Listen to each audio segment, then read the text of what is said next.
Hello साथियों, आज हम धारा 27 साक्ष्य अधिनियम के बारे में पढ़ेंगे। साक्ष्य अधिनियम में धारा 27 सबसे ज़्यादा प्रयुक्त होने वाली धारा है।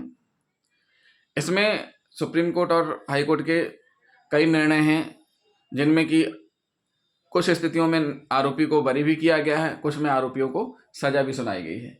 तो ऐसे कौन कौन सी स्थितियां हैं जिनमें बरी और सजा हुई हैं, उनके बारे में हम डिस्कशन कर लेंगे। और माननीय सुप्रीम कोर्ट ने एक करंट मामला है सुब्रमण्या बनाम कर्नाटक राज्य, सुप्रीम कोर्ट की अपील संख्या है 242/2022, जिसमें निर्णय हुआ है 13 अक्टूबर 2022 को। इसमें आरोपी की संस्कृति जो धारा 27 साक्ष्य अधिनियम में होती है, उसको लेकर के कुछ चीज़ें बताई गई हैं कि आयोग के द्वारा क्या त्रुटियां की गई थी और वो गलतियां नहीं होनी चाहिए, और उन गलतियों के आधार पर आरोपियों को दोष मुक्त किया गया था। तो वो उन सब के बारे में हम पढ़ेंगे। साथ ही साथ ये भी बताया है उन्होंने कि जो धारा 27 साक्ष्य अधिनियम है, ये अपने आप में साक्ष्य नहीं है, मूल साक्ष्य नहीं माना जाएगा। क्या नहीं माना जाएगा? मूल साक्ष्य नहीं होते हैं। तो उसके लिए जरूरी है कि जिनके समक्ष धारा 27 साक्ष्य अधिनियम का पंचनामा कार्रवाई की गई है और जिनके सामने ये पंचनामा कार्रवाई और संस्वीकृति तैयार की गई है और दूसरा पार्ट जब्ती की कार्रवाई की गई है, उनके द्वारा न्यायालय में उपस्थित होकर के उसकी पुष्टि करना और उस संबंध में अपने बयान देने पर ही उसको साक्ष्य के रूप में ग्राह्य किया जाएगा, वरना इसको मूल साक्ष्य के रूप में नहीं माना जाएगा कि मेमोरेंडम बस लिख गया तो उसके आधार पर सजा हो जाएगी। ऐसा सुप्रीम कोर्ट ने मना किया है, ऐसा सुप्रीम कोर्ट ने कहा है। तो साथियों, हम जान लेते हैं धारा 27 साक्ष्य अधिनियम के बारे में। तो धारा 27 साक्ष्य अधिनियम में जो सुप्रीम कोर्ट ने कहा है कि किस प्रकार से तैयार होना चाहिए, दो भाग बताए गए हैं। तो पहला भाग हम सबसे पहले डिस्कशन करेंगे। तो पहले भाग में बताया गया है कि किस प्रकार से कैसी क्या प्रोसीडिंग होगी। पहला भाग बताता है कि जब भी किसी आरोपी को आप अपनी कस्टडी में ले रहे हैं, पुलिस अपनी कस्टडी में ले रही है, तो सुप्रीम कोर्ट ने कहा है कि अभियुक्त को अभिरक्षा में जब भी लिया जाए और उसके कथन लेने हैं और उससे कोई संस्कृति हो रही है, पूछताछ हो रही है, तो वो कब किस स्थिति में हो? वो दो स्वतंत्र साक्षियों के सामने हो। किनके सामने हो? दो पंच साक्षियों की उपस्थिति में हमेशा तैयार होना चाहिए। मतलब ऐसा नहीं हो कि जो दो स्वतंत्र साक्षी हैं वो उपस्थित ना हो और आप पंचनामा तैयार कर लें। और साथ ही साथ एक चीज आप जरूर ध्यान रखें कि जब भी आप दो स्वतंत्र साक्षियों को बुला रहे हैं तो उसकी रोजनामचा रिपोर्ट डालना भी जरूरी है। क्यों? क्योंकि उससे पारदर्शिता, फेयरनेस आती है। तो सबसे पहले आपको क्या ध्यान रखना है कि जब भी धारा 27 साक्ष्य अधिनियम का पंचनामा तैयार कर रहे हैं तो वहां पर दो स्वतंत्र साक्षी होना चाहिए जिनके सामने आप पूछताछ करें और आरोपी की संस्कृति होने पर विधिवत पंचनामा तैयार करें। और जो पंचनामा आप तैयार कर रहे हैं उसमें पंचनामे में साक्षी, आरोपी और पुलिस अधिकारी के हस्ताक्षर होने चाहिए। ये भी जरूरी है। ऐसा नहीं है कि आप उनके हस्ताक्षर ना करवाएं, किसी के छोड़ दें, या ऐसी स्थिति भी नहीं होनी चाहिए कि बाद में हस्ताक्षर करवाए जा रहे हैं। तो कभी कभी क्या होता है कि इन सारी चीज़ों का फायदा आरोपी को मिल जाता है अगर आप छोटी सी भी लापरवाही कर देते हैं। और साथ ही साथ जो ये पंचनामा तैयार हो जाता है उसकी भी रोजनामचा रिपोर्ट डलनी चाहिए कि विधिवत पंचों के सामने पूछताछ की गई और आरोपी के द्वारा संस्वीकृति करते हुए नई डिस्कवर चीज होने के बारे में बताया है। अपराध से संबंधित कोई भी माल, अपराध में प्रयुक्त हथियार यहाँ इस स्थान पर होना बताया है।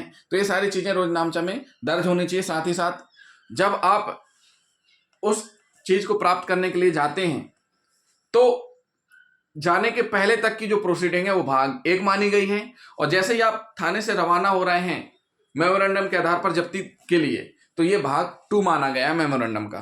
तो भाग 2 में क्या ध्यान रखना है साथियों? एक चीज ये ध्यान रखना है कि जिन स्वतंत्र साक्षियों के सामने आपने मेमोरेंडम तैयार किया है उन्हीं स्वतंत्र साक्षियों के सामने आप डिस्कवरी, यानी कि जो भी बरामदगी हो रही है, जब्ती हो रही है, वो तैयार करेंगे। तो वो कैसे करेंगे, भाग 2 कैसे होगा, वो हम आपको बता देते हैं। जैसे ही आपका मेमोरेंडम कंप्लीट होता है, पंचनामा कंप्लीट होता है, आप क्या करेंगे, जो भी आवश्यक चीज़ें चाहिए उनके बारे में देख लीजिए क्या क्या चाहिए। वो सारी की सारी चीज़ों के बारे में रोजनामचा में रिपोर्ट दर्ज हो। रवानगी रोजनामचा में स्पेशली दर्ज होनी चाहिए कि जब आप थाने से रवाना हो रहे हैं उस स्थान के लिए जो आरोपी ने बताया है, आरोपी आपको उस स्थान पर लेकर जा रहा है, आप नहीं लेकर के जा रहे हो, आरोपी, एक चीज आप ध्यान रख लीजिए, सुप्रीम कोर्ट ने क्या कहा है कि आरोपी आपको उस स्थान पर लेकर के जाएगा जहां पर उसने अपराध में प्रयुक्त हथियार, कपड़े व सामग्री अन्य जो अपराध से संबंधित है छिपाकर रखी हुई है। तो कौन लेके जाएगा? आरोपी लेकर के जाएगा। तो ये रोजनामचा में रिपोर्ट डालनी चाहिए कि आरोपी के बताए अनुसार उस स्थान के लिए रवाना हुए। तो जब रवाना हो रहे हैं तो आपको क्या क्या चाहिए? विवेचना किट होनी चाहिए, पीतल की सील जो हर थाने में होती है एक ही होती है, उस संबंध में भी बिल्कुल आप रिपोर्ट डालना मत भूलें। क्यों? क्योंकि ये बातें कोर्ट में आती हैं और आपसे वकील जिरह के दौरान पूछेंगे कि आपने थाने के मालखाने से पीतल की सील ली थी जो इसमें लगी हुई है जब्ती में, क्या आपने ये इस संबंध में रोजनामचा रिपोर्ट डाली या कि ये चालान के साथ संलग्न किए हैं? तो वहां पर स्थिति ये होती है कि कई बार चालान के साथ में साने संलग्न नहीं होते हैं, तो उसका भी फायदा आरोपी को मिलता है। तो आप विवेचना किट, पीतल की सील, अन्य सामग्री जो भी आप लेकर के जा रहे हैं आरोपी के साथ, आरोपी के बताए स्थान पर जहां आरोपी लेकर के जा रहा है, तो सारी की सारी क्या होनी चाहिए? रोजनामचा में एंट्री होनी चाहिए। उसके बाद दोनों स्वतंत्र साक्षी साथ में रहें जिनके सामने आपने प्रथम भाग 1 कंप्लीट किया है, विधिवत पंचनामा बनाया है आपने, वही दोनों स्वतंत्र साक्षी साथ में रहेंगे और साथ में जाएंगे। इनका भी जिक्र रवानगी में होना चाहिए। अगर कोई केस ऐसा पड़ रहा है जिसमें दफना दिया गया है, फिर आपको डेड बॉडी निकालनी है, उस स्थिति में आप लोग जरूर तहसीलदार जो कार्यपालिक मजिस्ट्रेट होते हैं उनको बुलाएं और उसकी भी बाकायदा रोजनामचा में एंट्री हो और उनको किस तरीके से सूचित किया जा रहा है इसका भी रोजनामचा में इंदराज होना चाहिए। अगर लेटर भेजना पड़ रहा है तो लेटर, या टेलीफोन से सूचना दे रहे हैं तो टेलीफोन से। तो जैसे ही स्थिति होती है उस हिसाब से आप बुला सकते हैं उपस्थित होने पर।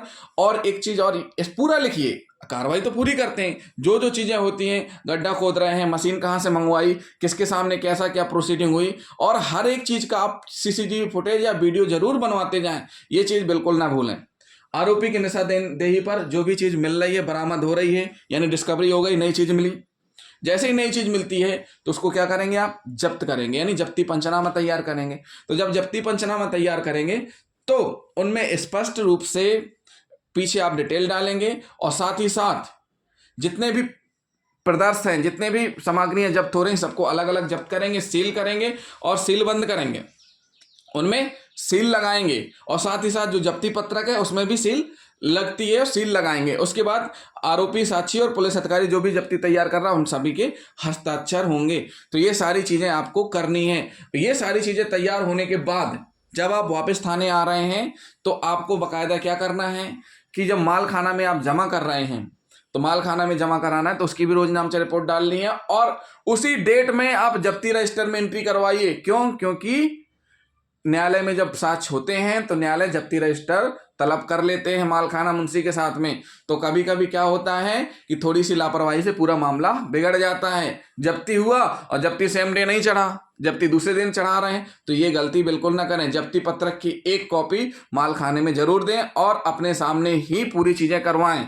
तो साथियों, ये हुई जब्ती पत्रक वापस आने पर की जाने वाली कार्रवाई। इसके बाद आपको एक चीज और ध्यान रखनी है। क्या ध्यान रखनी है कि उसमें एक ऑप्शन रहता है जब्ती पत्रक में, पॉइंट नंबर 11, जिसमें लिखा रहता है कि एक प्रति संबंधित व्यक्ति को दी गई कि नहीं दी गई। तो उसमें आप टिक करना बिल्कुल भी ना भूलें, क्योंकि जो तलाशी के अंतर्गत बताया गया है धारा 100-101 में कि जिससे जो चीज मिलेगी उसको एक प्रति दी जाएगी, ये जरूर बताया गया है। तो साथियों, ये हो गया धारा 27 साक्ष्य अधिनियम के तहत। और साथ ही साथ सुप्रीम कोर्ट ने यह भी बोल दिया है कि पंचनामा अंतर्मूल साक्ष्य नहीं है। नई चीज मिली ठीक है, लेकिन जब तक जिनके सामने पंचनामा तैयार किया गया है वो अगर आकर के उपस्थित होकर के पंचनामे की तायद नहीं करते हैं तो उस स्थिति में पंचनामे को मान्य नहीं करते हैं। ऐसा नहीं कि वो प्रोसीडिंग का पार्ट नहीं माना जाएगा, लेकिन उसकी जो साक्ष्य है वो मूल साक्ष्य नहीं मानी जाएगी। और साथ ही साथ ये भी कहा सुप्रीम कोर्ट ने कि जब्त हथियार या जो भी सामान जब्त किए जाते हैं उनको विधिक साक्ष्य के रूप में माना जा सकता है, ना कि उस मूल साक्ष्य के। तो साथियों ये रहा धारा 27 साक्ष्य अधिनियम के तहत, साथ में सुप्रीम कोर्ट ने जो गाइडलाइन दी है उसको पालन करते हुए आपको मेमोरेंडम तैयार करना है। अगर आप थोड़ी सी भी लापरवाही करेंगे तो उसका फायदा आरोपी को जरूर मिलेगा। तो थैंक यू दोस्तों, अगले वीडियो में हम आपको धारा 60 साक्ष्य अधिनियम, धारा 30 साक्ष्य अधिनियम के बारे में बताएंगे। तो हमारे चैनल को सब्सक्राइब करना ना भूलें। जिन साथियों ने अभी तक हमारा चैनल सब्सक्राइब नहीं किया तो हमारे चैनल को सब्सक्राइब कर लें, वीडियो को लाइक और शेयर कर लें। थैंक यू दोस्तों।